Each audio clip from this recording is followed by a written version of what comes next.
Are we already started? Oh, I'm right on time to watch Taiwan live TV!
MJ here. I'm going to do a quick test. I'm going to say hi.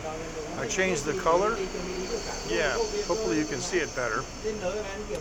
On Saturday, we're broadcasting on 3 platforms, YouTube, Periscope, and D-Live. I want to say hi from Taiwan.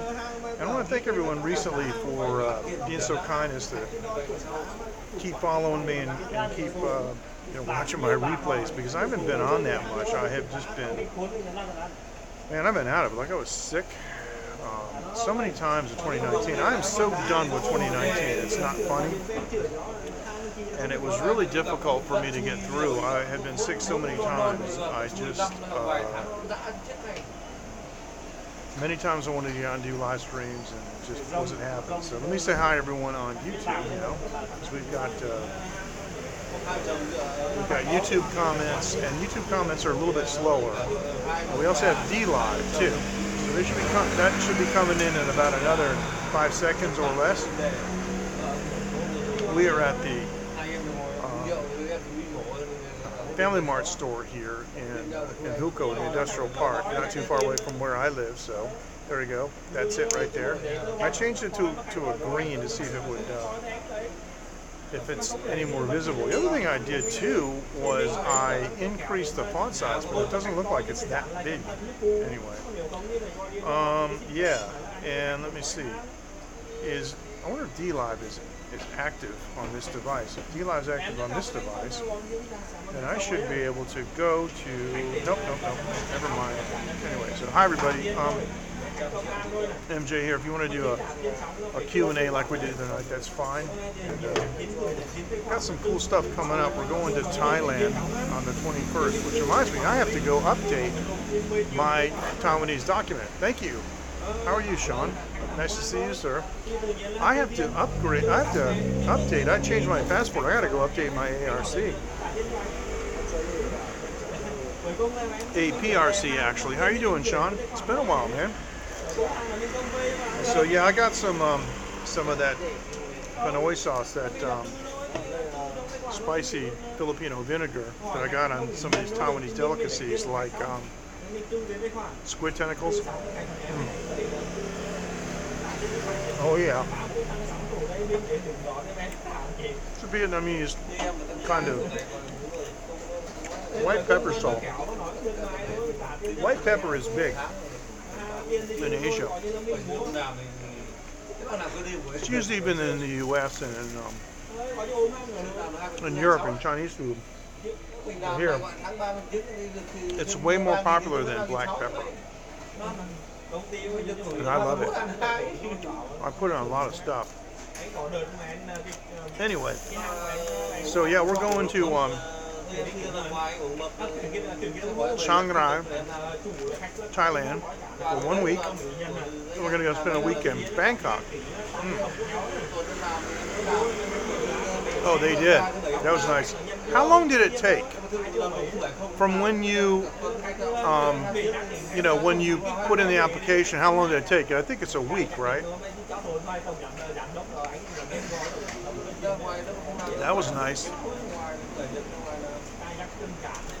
And so in the meantime, you can't leave. I was tempted to just not update it. But I think if I tried to leave and they stamped me out, they might not stamp me back in. Yeah, that's nice when they do that though. I love that. But generally speaking, they're pretty efficient here as far as those things go.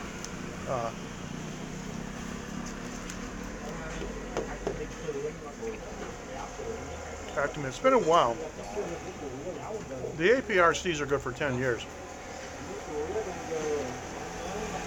Oh, really? Now, when you left Taiwan and the passport number was wrong, did you have any trouble coming back in? That's an interesting question.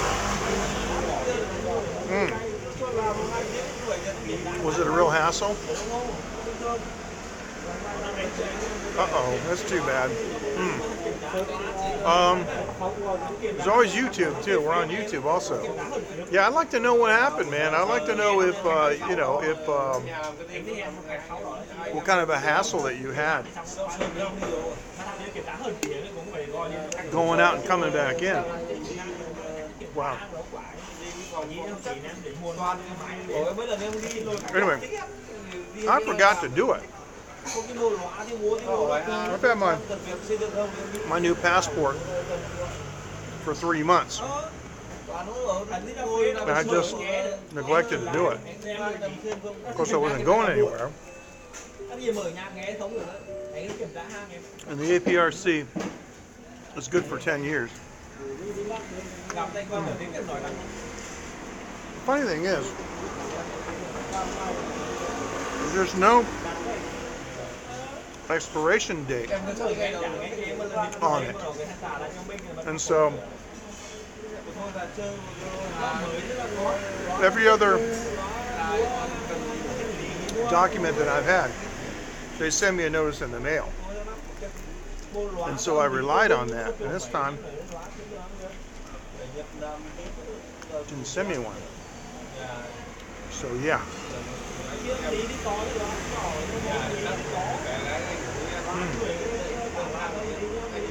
Now you got me wondering what happened. I'm gonna have to call you later.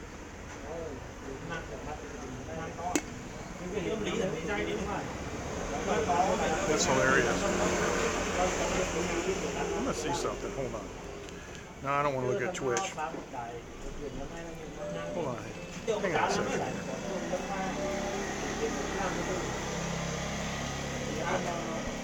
Yeah, I don't have the. I don't have Sean's. I don't have Sean's mobile number. See, here we don't use mobile numbers all that much because everybody uses Line, you know, and a lot of people use WhatsApp too. WhatsApp depends on phones, but Line doesn't depend on the number. You can have somebody's Line contact and not have their mobile number at all. And so, anyway, I'll be live streaming from Thailand. We already have a couple of places in mind, and now this is going to be interesting for two reasons. Number one, before the advent of mobile live streaming, my wife and I have been to Thailand so many times. I've been there like 15 or 20 times. I forget. A lot. It's been really frustrating for me on some levels after mobile phone live streaming, because back then didn't have internet. I mean, it's in the forest, in the jungle, in Laos. No internet. I remember taking 100 photos. It took me like 5 hours just to upload them so I could put them on my blog. Once I got back to my hotel. Now, you're in the middle of nowhere, you got 4G. It's amazing. But now I got a daughter and I can't travel like I used to because she's in school. So, this part of Thailand I've never been at. and we've done some research. And the other interesting thing is, back in those days, there was no Google Maps. There was nothing. It was a lot harder to find, out about things. So for me, the last couple of years, watching some of my favorite scopers like Dave in Osaka, John Ho, and they've gone places that I haven't been. But a lot of places I have. Like when Dave went to the Plains of Jars, that was amazing. If you guys haven't seen that, you need to go back. That really needs to be archived for all posterity because that was a fantastic scope. And I'd been there. It was amazing. And watching him on Periscope, it was as if I was there again. So speaking of Dave, this is what he did for me when he was in Greenland. This is great. Hi, this is Dave in Osaka, live from Greenland, watching Taiwan Live TV with MJ Klein. That's fantastic. I have the best followers. They do lots of different bumpers for me. We go way back on the bumpers. Now, if you'd like to do a bumper, all you gotta do is go to TaiwanLive.tv, use the menu, find the late night show, and leave us a message. It's really easy because here's the contact information. You can even send us a postcard. It'll go down to Wenwen's. If you go to TaiwanLive.tv, you can go to late night show, or you can just use the pull down menu and find it. Just scroll down, it'll say mailing labels for postcards. If you click on that, it's a PDF file. You just print it out and you can cut it out. It's an interlaced English and Chinese, so your local postal service can handle it too. And then you don't have to worry about writing a Chinese address. It's just on the label. And so below that is our email address, late night at TaiwanLive.tv. And if you look behind me in this photo, that's Wenwen's place. That's the famous place that I've been streaming from for many years. And many of your favorite periscopers and famous periscopers have been there, and I've been very honored to have all those ladies and gentlemen come visit me. And it's funny because I was looking at Periscope the other day,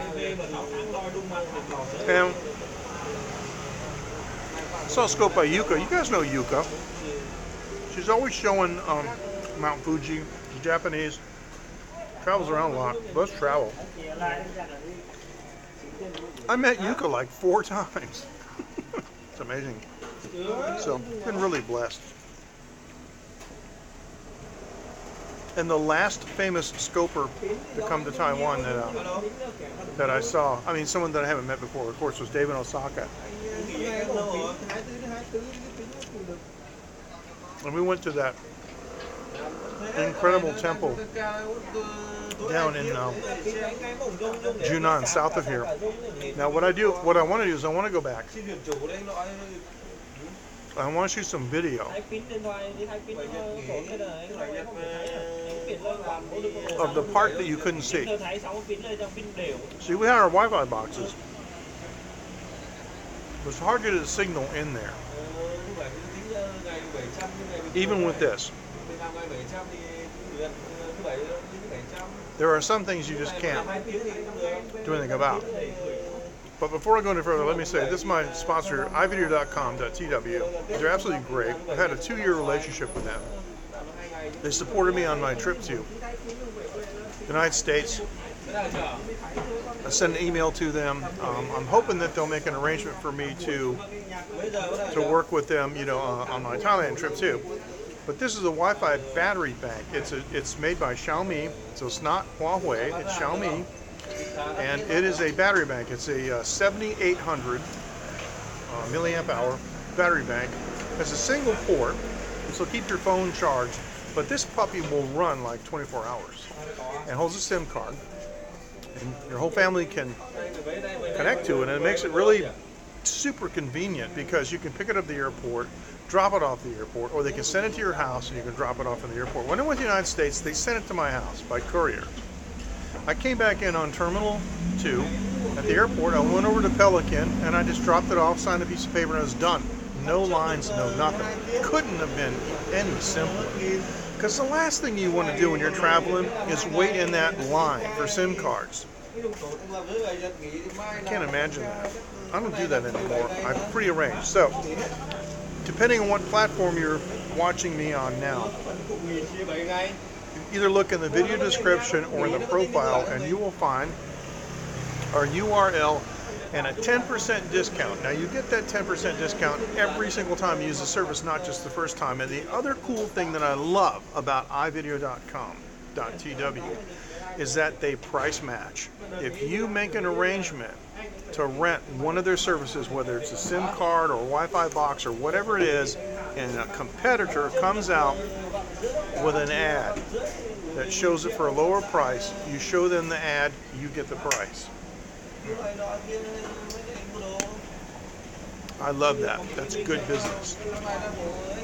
So we're going to be broadcasting from there, and I also have a couple of places in mind already. As you guys know, I like archaeological sites. So does Dave. There's one or two places that I'm looking at. The problem is now, it's not like it was in the old days. In 2005 and in 2010, I went to a place called Prasat Puenoi in Konkan province. It was a Khmer sanctuary. It has the unique distinction of being the only Khmer sanctuary where there was ever a human sacrifice, a documented human sacrifice.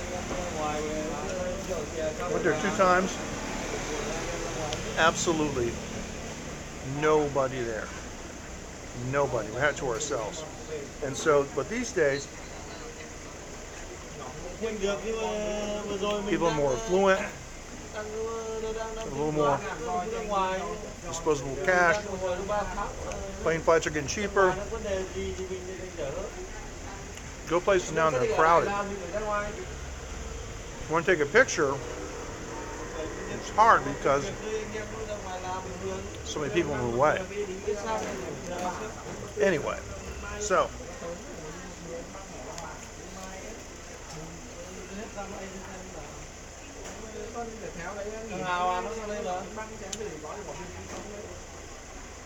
is this thing on?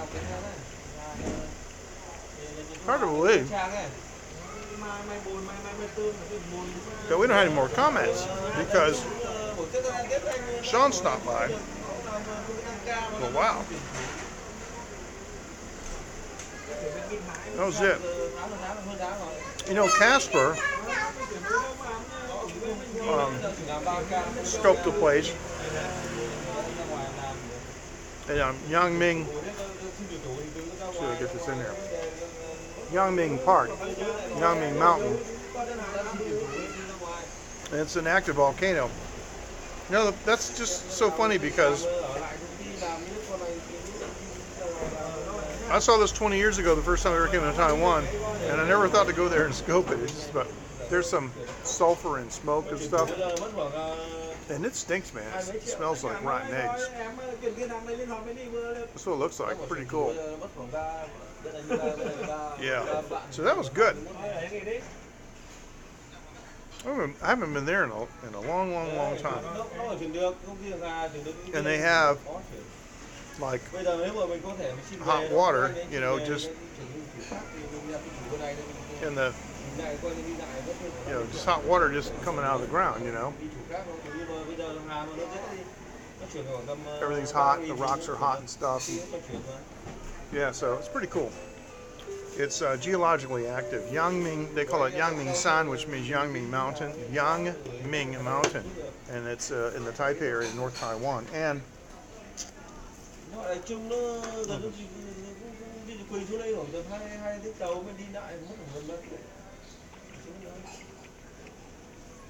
Very first night I ever came to Taiwan, my friends took me up to that mountain about midnight, and we overlooked the whole Taipei area.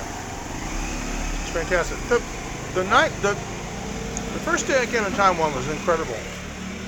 A friend of mine met me at the airport. My flight came in like about, as I recall, like about 3:30 or 4 in the afternoon. Drove around, got something to eat. I remember I went to a place back when I had a full beard. The Taiwanese gentleman looked at me and he just went,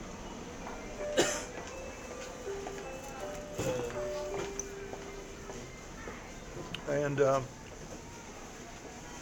we hung around, drove around, went up to the Yangming area. This is some hardcore Taiwanese. And I had just been on a plane flight from the States.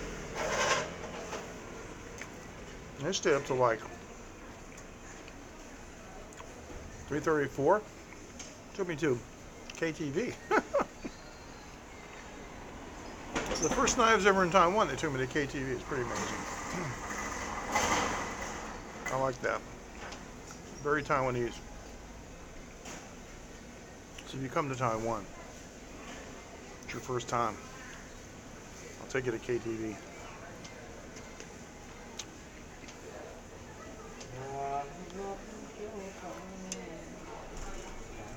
Hi, this is Rob Ebner, and you're watching Late Night with MJ Klein. It's a great one. We got all these bumpers. I love these. These are great. Look at this. This is Coco. Hello, my name is Coco, also known as Val, and I live in North Carolina. Yes, I am in the Carolinas. And I just want to welcome you because you are on Late Night with MJ Klein. Now, I don't know why there's a synchronization issue with the audio and the video, but it's just the way it is. Okay.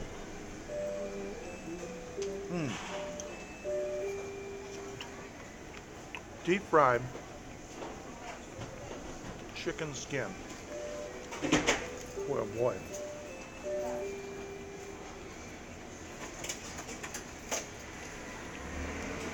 That's not something I ever had. That's out of Taiwan. Really good.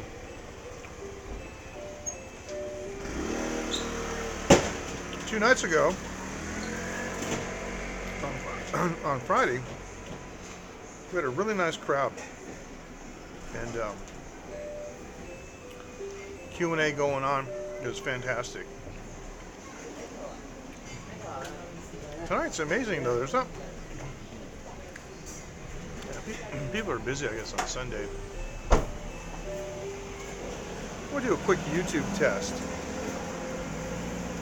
I'm going to type the word YouTube, and right now, and because there is a latency issue with picking up comments from YouTube to the Streamlabs chat box, but on Periscope, there you go. On Periscope, it's almost instantaneous.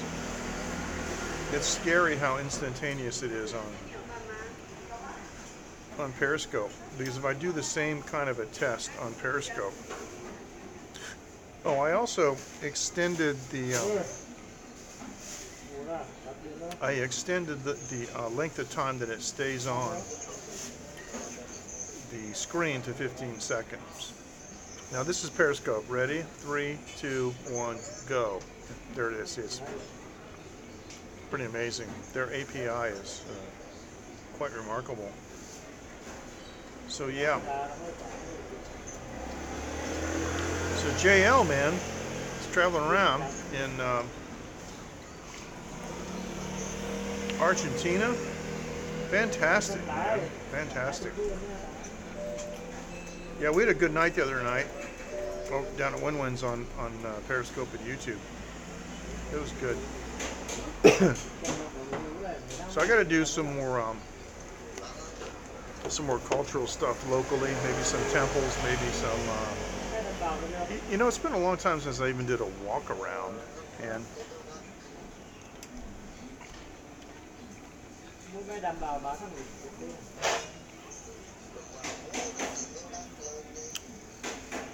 the walk-arounds are usually pretty interesting. People like that because they get to see what the neighborhood looks like. So I have one live viewer. I was going to say, near in a while. Hello, how are you? One live viewer is just checking on Periscope. Nice to have you with us. Where are you viewing from? We are in Taiwan. We're in, not in Taipei, we're in Hsinchu County, which is about an hour south in the industrial park.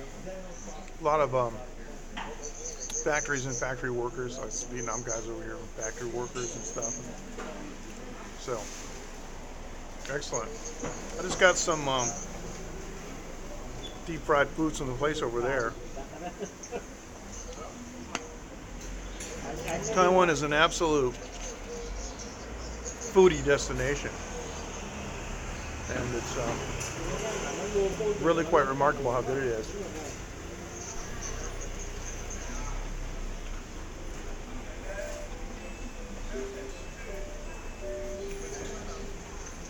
Where are you viewing from, if you don't mind me asking? I'll show you over here.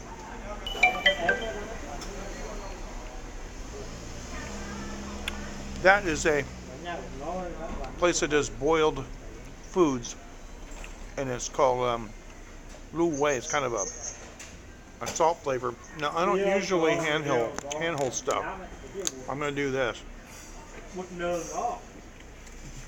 Over there is where I bought Texas. Oh, cool. Yeah. Well, we got a couple of viewers from Texas. Ken Rod and Uncle Bud and some others. That's a like a deep fried foods place. And that's another place over there too. They do kind of like boiled stuff also. And over to the far right where the gentleman's coming out, that's a restaurant that you can sit down and get stuff there too. So this corner is pretty good for food. It's another place that's good for food, not too far from my house. I just rode my bike down. But,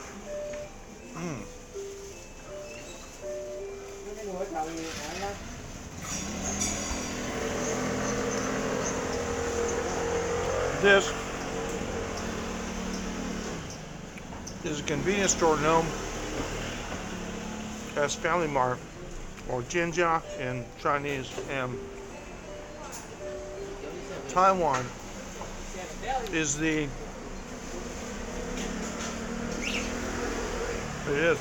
Taiwan is the like convenience store capital of the world.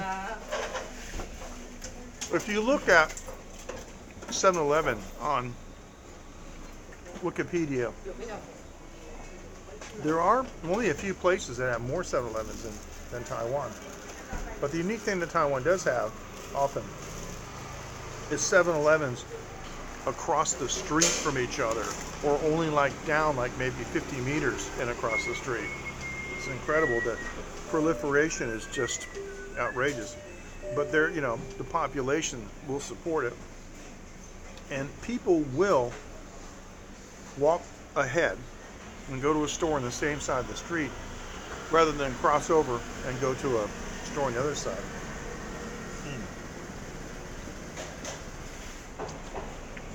Taiwan is very convenience oriented, and in Chinese convenience is fangbian, and you hear people say all the time like hu fangbian, which means inconvenient, not convenient. And so people don't like to hear that. especially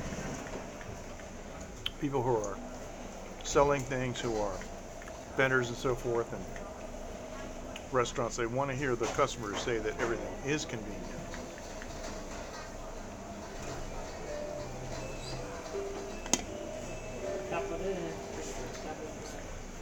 Vietnam guy's checking me out over here. I might give him a hard time. We'll see.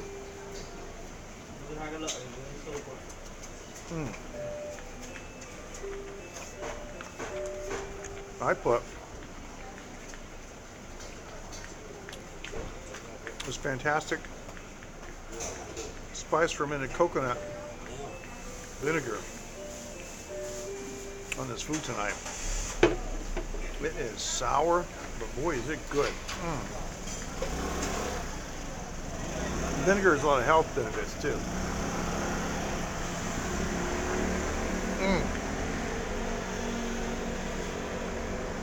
Oh my. Drinking Suntory. Hey Rackard, how are you? Welcome on Periscope. Welcome to Taiwan.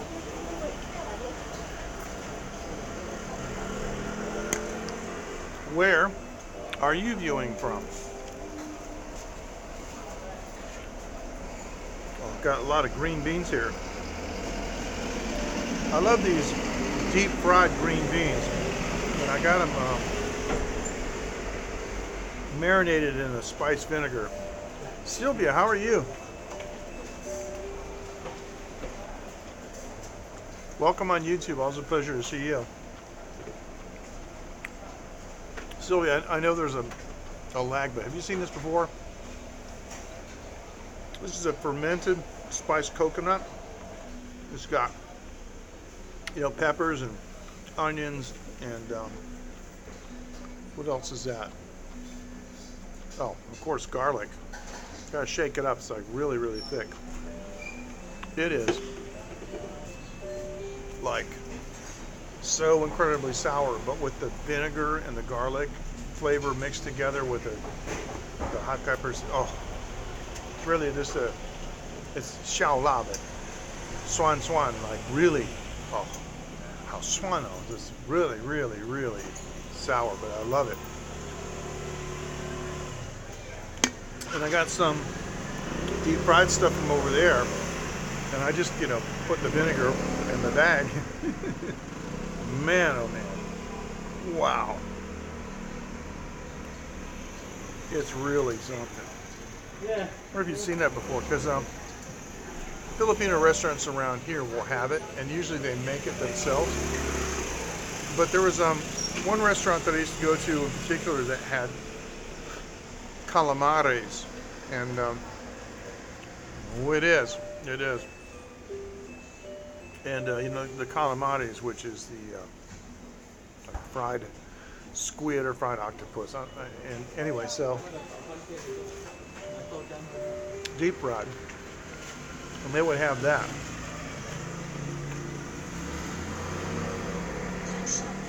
It says bold, hot, mouth-watering, and it is. It's like mouth-puckering. Wow. This blend of fresh spices and fermented coconut, which is they call tuba, vinegar, will surely set your taste on fire. You gotta shake it up because all the stuff goes to the bottom. Evidently, that is a Tagalog word, tuba, and it means fermented coconut vinegar. And boy, this stuff is good. Now it was 75 NT, which means it was about $2 and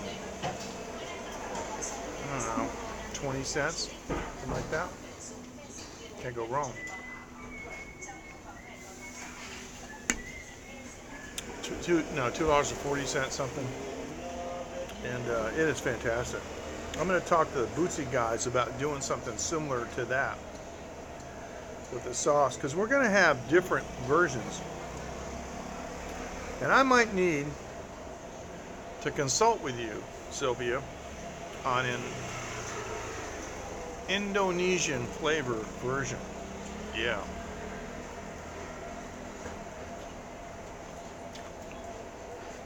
So you'll have to give me an invoice for the consulting fee.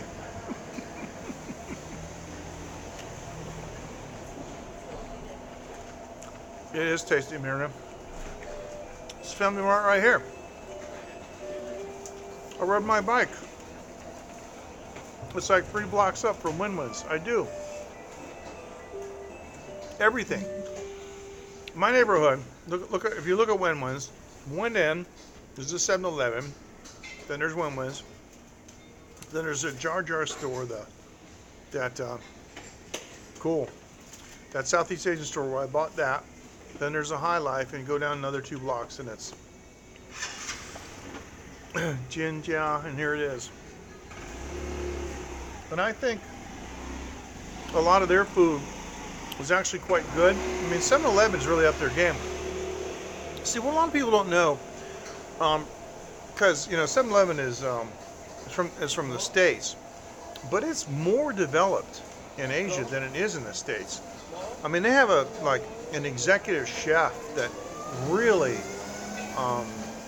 has gone to great lengths to make some high quality food here in 7-Eleven. You can actually have a decent meal for cheap money. Another thing that goes on here in Asia that I never saw in America is that because there are so many, now think about this, there are so many convenience stores in Taiwan, and they have to get supplied every day, multiple times a day. So what you've got is a delivery service, and people buy things online and they get them sent to their local 7-Eleven, Family Mart, High Life, whatever, for $2. So I buy stuff all the time. Like, for example, I bought my ECG recording watch, COD. I paid for it at 7-Eleven. Just this week, I bought a brand new solar powered battery bank. COD. I ordered it. I gave him my phone number, and I gave him, each one of these places has a technical name, and I gave him the name of the 7-Eleven and my phone number. And when it arrived at the 7-Eleven, I got an SMS message on my phone. And it says, please pick it up by January 8th. No problem. I went down there on my bike. Took me 2 minutes. Paid cash. The distribution network here using convenience stores is absolutely brilliant. And that's one of the things I've been discussing with Danny, who's the president of Bootsy Barbecue Sauce, is that we have to have a way for people to get the sauce easily without risking. Oh, absolutely. Absolutely was, yeah, oh sure. They give you a time frame, but it's always quick. Like I have ordered something. Now listen to this. I ordered something on a Monday, and the person sent it out on Wednesday, and I picked it up Thursday. Of course, Taiwan is an island, and it's not that that big. It's not like the United States where you could drive for 3 days between the oceans. But it's a smaller place. But the point being that it's set up and it's very, very efficient. And so anyway, one of the things that we're concerned about is that if people order Bootsy, because here in Taiwan we look at videos from the States like package thieves, and we're laughing our heads off, because why would anybody do that? Just get it sent to the 7-Eleven and nobody will steal it. It's in the locker, it's in the vault of 7-Eleven. All these places, and you can tell because some of the 7-Elevens they have renovated recently, and they have increased the size of the package storage area because it's lucrative. So if you send stuff to the 7-Eleven, you don't have to worry about a package thief. You don't have to worry about being there. Get an SMS on your phone. You're at work. Oh, hey, my package is here. Drop by, on the way home from work and get it. And so one of the things that we want to do, it's a long-term thing, it's not going to happen initially, but one of the things that we want to do with the Bootsy program, the whole network, is to work that out so it's similar to how it is in Taiwan with regards to Pangdian, to convenience, like I was saying before. So, Sylvia, hey Dean, how you doing, bro? Good to see you. Sylvia, by the way, ladies and gentlemen, is amazing. She's Indonesian, and she speaks fluent English, better than me, Indonesian, and Chinese. Reads and writes, too. All those languages, so it's great. So I can talk to her in Chinese, it's hilarious. And she's really great because she never makes fun of my Chinese. So it's funny. So the lady over there, right? This is hilarious.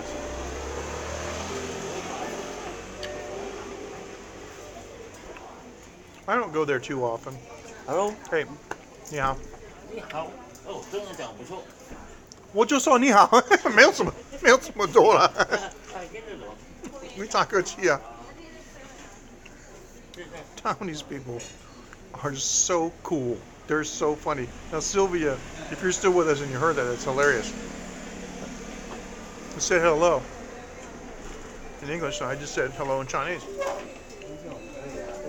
And he turned around, and he said, wow, your Chinese is so great. I said, I just said hello. I didn't say that much. I just said hello.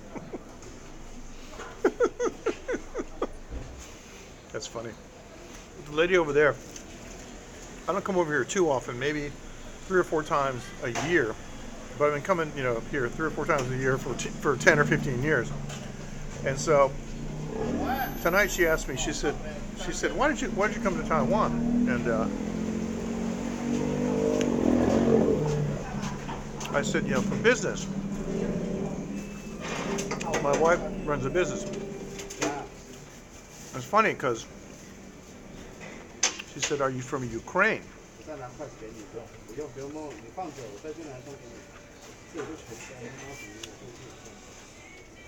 Now I could have messed with her and just said, but I didn't. I said no. And she said, America? And I said, it's been so long. I forgot. She just thought that was hilarious. Busted out laughing.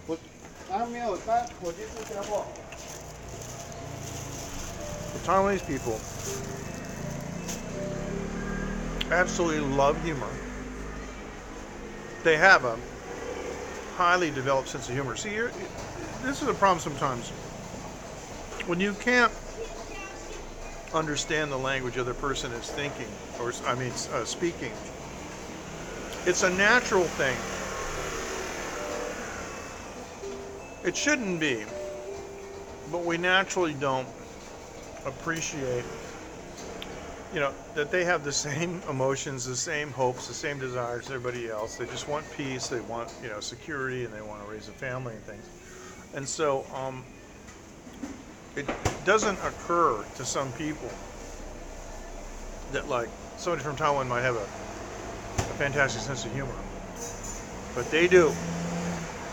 And Chinese is an amazing language for talking trash. And if you want to hear something really funny, Stephen Zhao, quite a number of years ago, gosh, maybe 2008, 2007, did a movie that the English title is called Kung Fu Hustle, but the Chinese title is simply Kung Fu. And when you hear it, yeah, it is, you're right. When you hear that movie in Chinese, okay, number one, you better wear your D-pins because you're going to pee yourself laughing. You can't eat. You can't drink anything because there's spit everywhere. Just the way he talks trash. And because they call him the guy said, are you a killer? Yeah, I'm a killer. Says, you kill people before? Yeah, I kill people before. Says, so we'll go ahead and kill that guy. Okay, I'm killing him. We'll go ahead and kill him. I said I'm killing him. And it's really funny. And there's a scene where he gets stuck with the knives, and his pal pulls a knife out and it hurts. He goes, "Oh!" and then he immediately sticks it back in. And why would you do that? But he pulled it out and it hurt, so he put it back in. And he said, "Buha Isa," which is just like, I got to explain Buha Isa. The first time I heard that, when I saw that movie, I couldn't believe he said that. Buha Isa is a word that we use when we're embarrassed. You can say, you know, like, 我会, 我有, or like, you know, I have, or I feel, I experience embarrassment, but it's because you've done something that maybe might not have been very smart, quite frankly. I mean, I want you to know, so I'm going to tell you. Or what you did maybe was culturally incorrect. See, it's not like if you, like, we're on the plane and you bump somebody's arm, you might say, "Dobichi." You could say "Buha Isa" too. It has a higher level of politeness. But if you say, like, "Dobichi," it doesn't mean that you did anything wrong. You're just asking to be excused. But when you say "Buha Isa," you're kind of recognizing that. It's like, I guess in English you would say, "Sorry, man, that wasn't cool." Kind of like that. And usually when a person says, "Sorry, man, that wasn't cool," they're humbling themselves. They're making themselves humble. They're humiliating themselves because they realize, you know, that they need to come down a little bit. And so when he's, you know, he's got the knife sticking at him, and the guy pulled the knife out, and he put it back in. Oh, and he's so why? He said, you know, when he pulled it out, it was just hilarious. And the way he was inviting people, you know, to hit him. You know, anybody wants to hit me and stuff. And the farm girl hit him, and it's crazy stuff. If you guys really want to have a good time, I recommend that you find a movie from Singapore. I have never heard my wife laugh so hard than watching a movie in Singapore, and I'll tell you why. Now, this is not a slur, but Singapore has its own style of English that we call Singlish. You know how there's British English, there's Australian English, there's American English, there's Indian English. Well, there's Singlish. They have their own accent, their own idioms and things, and it's hilarious. But the thing is the people in Singapore are multilingual, and they get exposed to everything. There are a lot of Indians, so they have Hindi words. They also are close to Malaysia. So they have Malaysian words, you know, which also I understand is mutually intelligible with Indonesian, and of course Chinese, but different dialects of Chinese, along with the Singlish. So we were watching a movie, and my wife were counting. They were talking in 5 different languages, and often within the same sentence. And the way they use it, it's absolutely hilarious. And if you're watching it on some kind of a streaming service where you can pause it, or maybe go back and listen to it again, because the good part about it is they do generally, they realize they do generally subtitle the movies, because, you know, it's like, holy cow, what did he say? I remember right back. And they say things like, well, like they do in Hong Kong. You guys have seen a tea ball. You know what that is? The little round metal thing. You unscrew it, put tea in it, screw the cap back on. It looks like an egg. It's got a chain on it. You hang it inside a cup or a pot, and it makes tea, right? It stays inside the thing. Now, the Chinese word for tea is cha, right? And so what they do sometimes in Cantonese in Hong Kong, and you'll see this also in like some of those types of movies, like the Singaporeans, where they'll mix up all the language.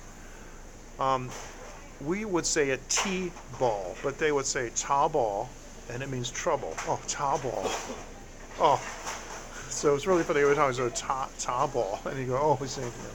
The other thing too is here in Taiwan, for example, they have a chain of deep fried food stores that's called 3Q. So you'll see the letter or the number 3 and the letter Q. And 3 in Chinese is san, so san Q is like saying thank you, san Q. So they're saying thank you for shopping at san Q. So there's a lot of those kinds of things. And so if you guys want to have fun, just you can do a search, but just find any popular Singaporean movie. Pour your favorite beverage, but you might want to pause the movie to take a drink.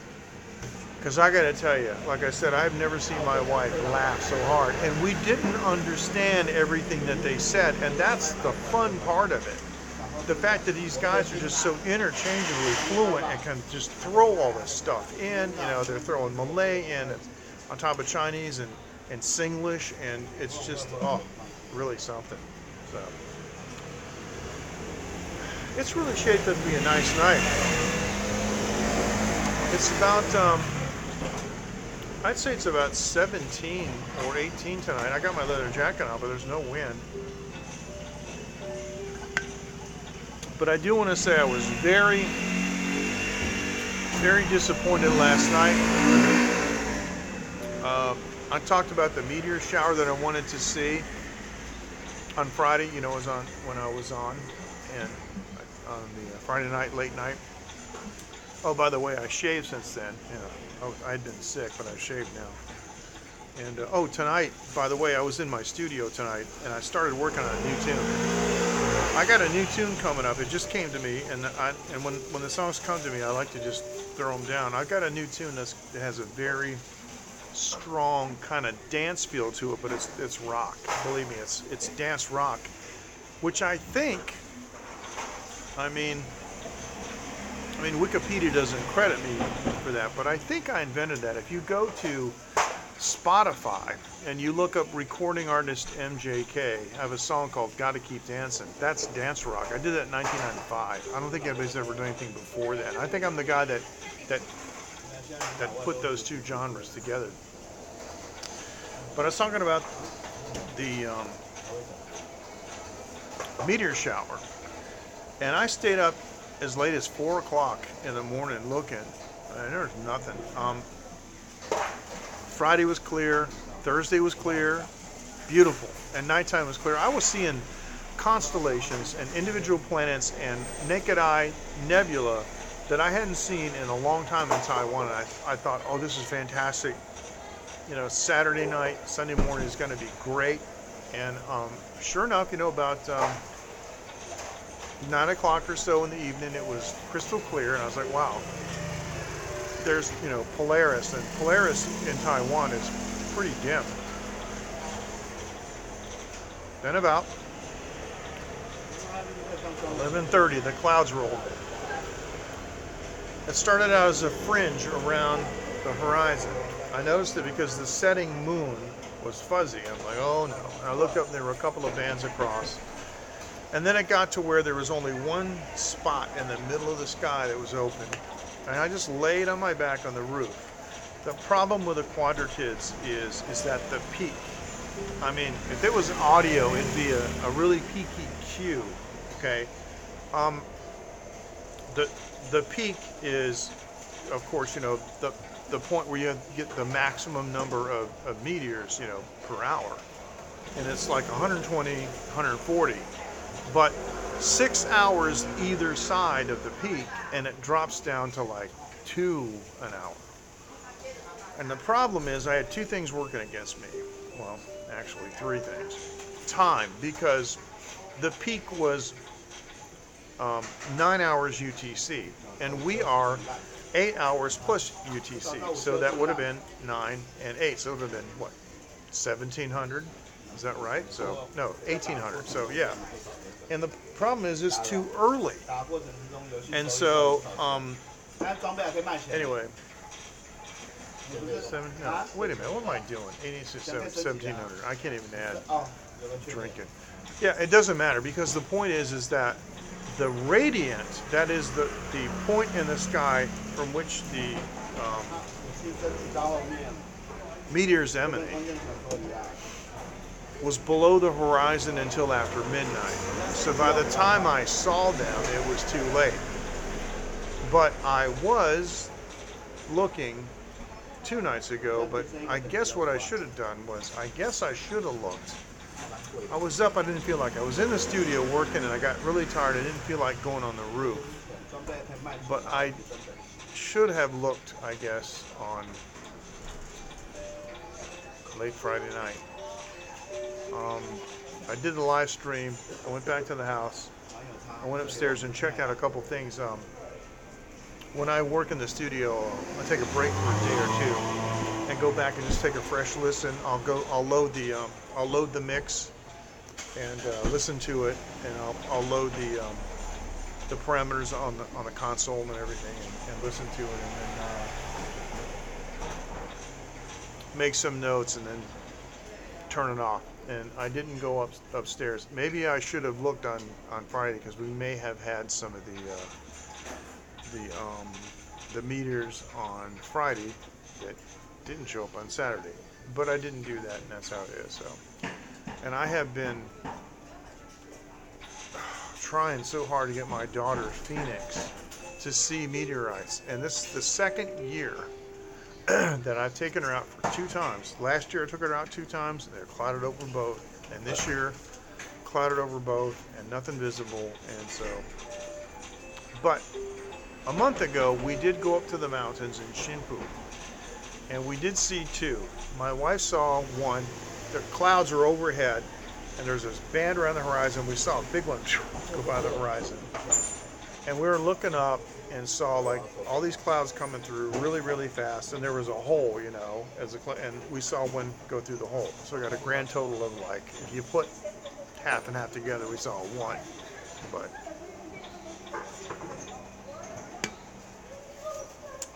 not that good altogether. Anyway, I think it's time for another bumper. Yeah, check this out. Missed up aboard. Tickets. Missed up aboard. This is the final boarding call for the 451 Express. This is the final boarding call for the 451 Express. Welcome aboard. I'm your conductor, Coco. And our next and final destination will be Taiwan. So sit back, relax, and enjoy the ride. Because you're on Late Night with MJ Klein. And that is Coco standing on the platform of the Hsinchu high-speed rail station. Fantastic. Yeah, that's my favorite bumper. Got a couple more too that we haven't played for a while. What is this one? What's this one? My name is Ken Rod, and you're watching Late Night with MJ Klein. Sylvia, you're still there. You've been so quiet. You haven't commented on anything, so. Let me ask you a question. Because you're in Jakarta. Is like the concept of Pangbian so important, like that people will stay on the same side of the street and you know, walk a little further than rather than go across the street to a convenience store like they do here? So yeah, I have too. And I think I told you guys the story about the meteor that I saw when I was 8 years old, and I heard it, and it wasn't until decades later, when I was grown up and involved in engineering, that I realized that I shouldn't have been able to hear it. Because how many times have you heard a jet, you looked up and the jet's over there, because it's, you know, trailing the sound, right? The sound is trailing. And that's because objects burning up in the atmosphere cause plasma, and plasma directly irradiates the brain at the speed of plasma, which is faster than the speed of sound. And so If an object like a rocket, you know, or the space shuttle or a satellite or something is entering the atmosphere and it's burning up, and it's close enough, you will hear it in real time.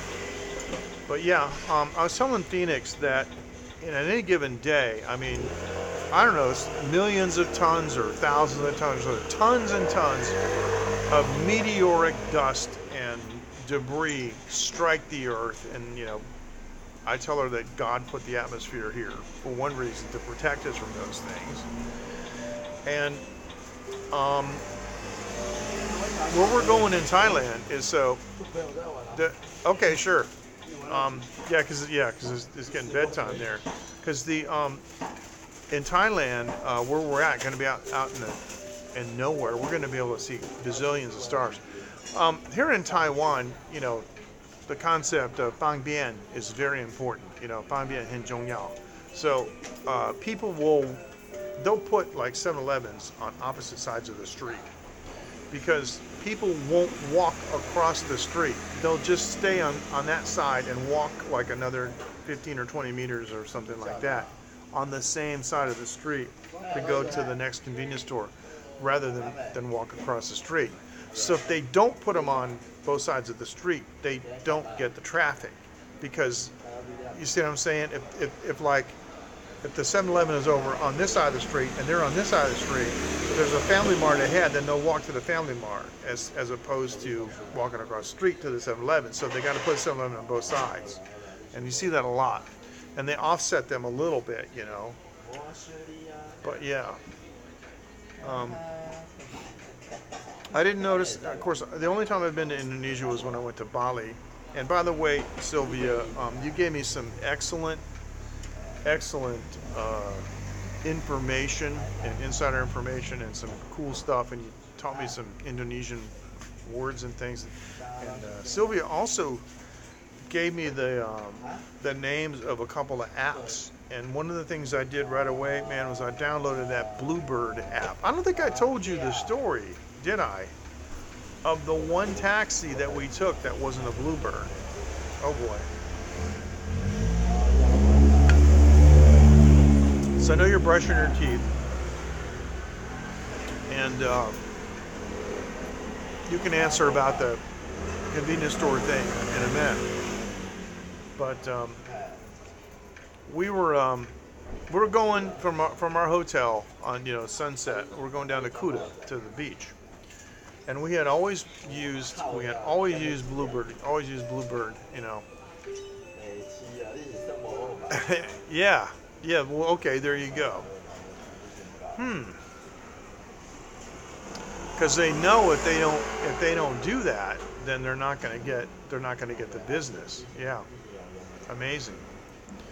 I think it's not to generalize, and you know I don't like to generalize, but it's kind of an Asian thing. The convenience, we get so used to it. You know, like I was talking about the 7-Eleven deliveries and everything. We just get so used to it. I know it's that way in Japan too. And I've heard people complain about stuff that I was like, "Are you kidding me?" I mean, you only had to wait like 1 minute. Just wait another minute. But anyway, in Bali, all the taxis are blue because they're trying to fool you. And they have the round thing on the top, and then it goes down. That's the light on the top of the, you know, okay. And the Bluebird taxi has a big Bluebird. It's a big round thing. But the other ones have another Bluebird too, but it's smaller. They're trying to fool you, okay? And everywhere they go, it's beep, beep, beep, beep. So you'll be walking, I mean, you get beeped at 1,000,000 times. It's just, but it's not it's just a little beep, you know, so it's not like a honk. And so I had the app, and wherever I was, it would just use my location and you know, and they would tell me to pick up. Anyway, big mistake. We're at the hotel. Concierge, can you give me a taxi? Yeah. And a taxi came, and it wasn't a Bluebird. And I had been so used to the Bluebirds. And the other thing about the Bluebird is there's a dashboard receipt printer. So after you're done paying them, you press the button and there it is. And I got my man bag and it's full of receipts. And I know how much I paid. And from my hotel to Kuta Beach, was because it depends on the time of the. Yes, it is. Oh, silver. Oh, I didn't know that. Okay, well, we're going to go back. I'm going to check that out. But thank you for that, Silverbird. Okay, great.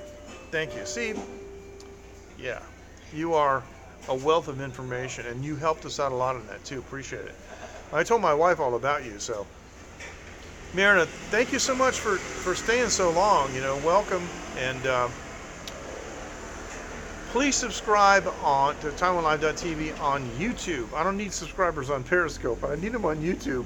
Thank you. Appreciate it. Thank you so much for joining. I appreciate it. Nice to meet you. So anyway, we're in the taxi, and I had been paying from, you know, I don't know if how familiar you are with Bali, but I was, you know, at the Ramada and Sunset, and we're going to Kuta Beach, and of course it depends on the time of day too. Thank you. And the traffic, but it's anywhere between maybe 31 to 30,000. Okay, so it wasn't that much. Well, it was my mistake. We got in the taxi, and we're stuck in traffic, and we're running, and Phoenix says, Papa, he doesn't have a meter. She's in the back seat. What a sharp little kid. And I was like, yeah, he didn't turn the meter on. And I wasn't trying to, you know, hide what I was saying. We weren't talking in Chinese, we were talking in English. And he heard us, and he said, no meter, because there's too much traffic. And he says to me, are you ready for this, Sylvia? He says, give me 250,000, boss. Give me 250,000. I just started laughing. I said, dude, do you think I'm stupid? I'm not giving you 30,000. And I opened my bag. I said, I take Bluebird, man. And I got like, you know, and I'm like, I got all these receipts, okay? All these receipts, and they're, you know, 31, 33, 35, 36. I'm going to give you 35,000. No, boss. You got it, you know. And so here's what I did. Stopped the car. And I turned around and I said to my wife, and of course Phoenix speaks Chinese too, I said, Xiaolai, Kuai Dian, get out of the car quick. I stayed in the front. There's a tourist police station right over there. Now he didn't have any meter. He didn't tell me up front. We didn't negotiate up front. We got there, he tells me 250,000. I said, here's 35,000. And I threw it on the dashboard. And I looked at him and I said, if you don't like it, we're going to the police. Didn't say anything. I got out. And that was it.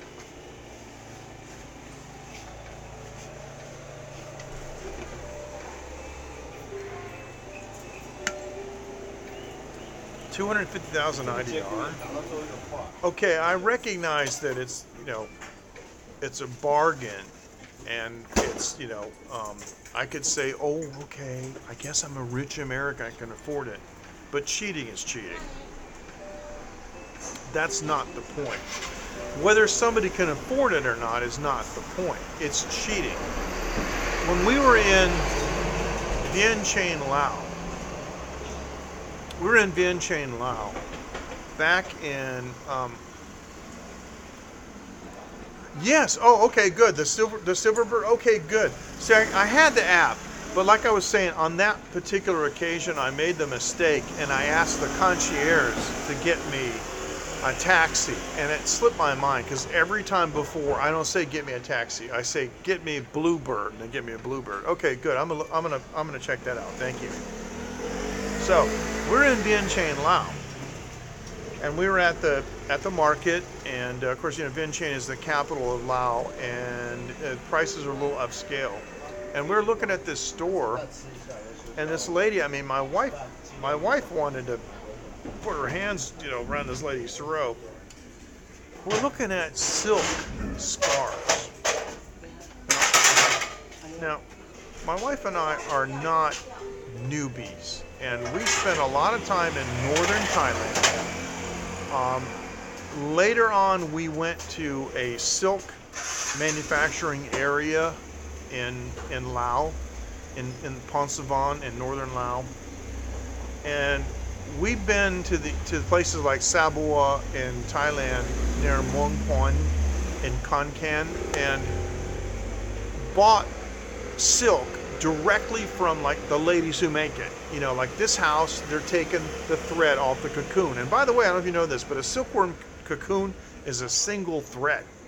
You have to soak it in hot water and it starts to come loose, and then they wind it. It's one thread and it's really strong, and you don't have to worry about it breaking. It's amazing. It's like thousands of kilometers long. And then they dye it, and then they weave it. And so we got, like in Thailand, we got a 2 meter wide, or 2 meter long by 1 meter wide piece of hand woven, hand dyed silk for 700 baht, which would be about, back then, about 21 US. And you say, oh well, that's, you know, you're ripping the people off, and you know, and no, that's the going price. But it went in her pocket, and there was no middleman. So we were looking at like these little bitty scarves. They're like this wide, you know, scarf. And the lady goes, those are $25. And I'm like, yeah, like heck they are. And she said, no, it's same price for Farang and same price for Lao. Which means, you know, the same price for the foreigners, the same price for Lao. And I looked at her and I said, yeah, rich Laos, no Lao person is going to pay 25 for this. And then my wife was looking at some pocketbook, and she quoted some ridiculous price. And my wife said, no way. And then she made, this is the sales lady, she made the biggest mistake that she could ever make with me. She looked at me and she said, you can afford it.